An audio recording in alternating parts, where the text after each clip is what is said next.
Un jour, notre promenade nous avait entraînés fort au-delà de sa durée habituelle. Nous avions été bien heureux de rencontrer à mi-chemin du retour, quand l'après-midi finissait, le docteur Persepied, qui passait en voiture à Brie-la-Voiture, nous avait reconnus, s'était arrêté, et fait monter avec lui. On m'avait placé près du cocher. Tout à fait.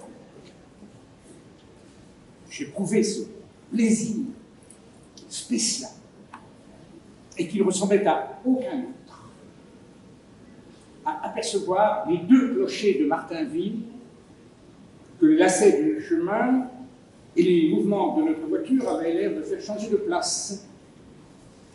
Puis celui de Vieux-Vic, qui, séparé d'eux, en colline, vallée, situé en plateau, son hauteur, lointain, semblait pourtant tout voisin d'eux.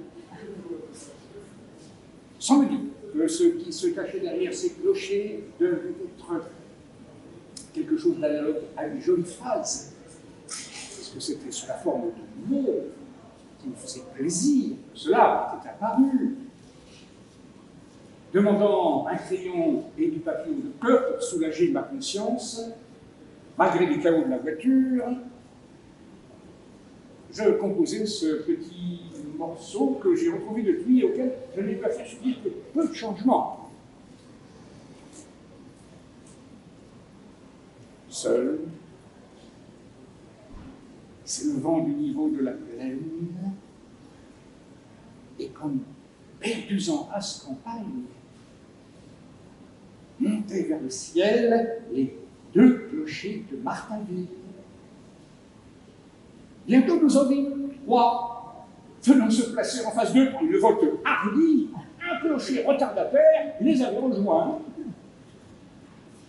Les minutes passaient, nous allions vite, et pourtant le clocher était toujours au loin devant nous posés sur la plaine comme trois oiseaux immobiles.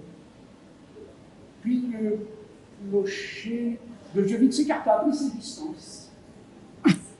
Et les clochers de Martainville restèrent seuls, éclairés par la lumière du couchant, que, même à cette distance, sur le pente, je voyais jouer les sourires. Et nous avions été si longs à nous rapprocher d'eux que je pensais au temps qu'il faudrait encore pour les atteindre, quand, brusquement, la voiture ayant tourné, elle nous déposa à leurs pieds, et ils s'étaient jetés subitement devant elle, tandis que le temps d'arrêter pour ne pas se heurter aux porches. Nous poursuivîmes notre route, et le village que nous avons accompagné quelques secondes avait disparu.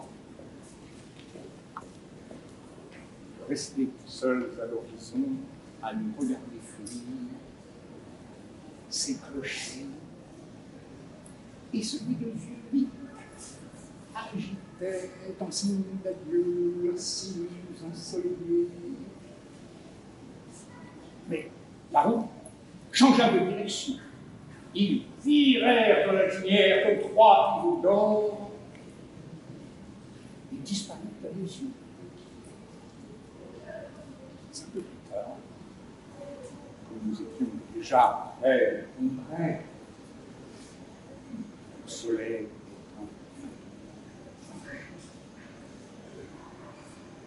je les vis une dernière fois de très loin, qui n'était plus comme trois fleurs peintes sur la ligne basse des champs.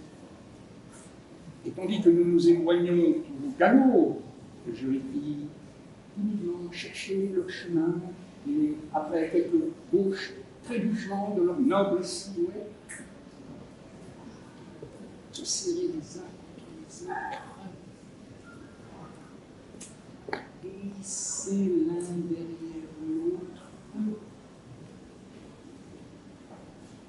faire le ciel enrobé, une seule forme noire charmante et résignée.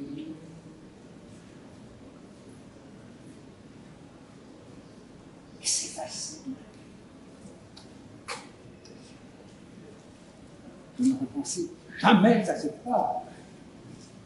Et quand à ce moment-là, au coin du siège, le cocher, le docteur plaçait habituellement dans un panier une volaille qu'il venait d'acheter au marché de Martinville, j'eus fini de l'écrire. Je me trouvais si heureux. Je sentais qu'elle m'avait si complètement débarrassé de ces clochers et de ce qu'ils cachaient derrière eux, que comme si j'avais été moi-même une poule, et si je venais de pont à neuf de Marise, chanter à toute tête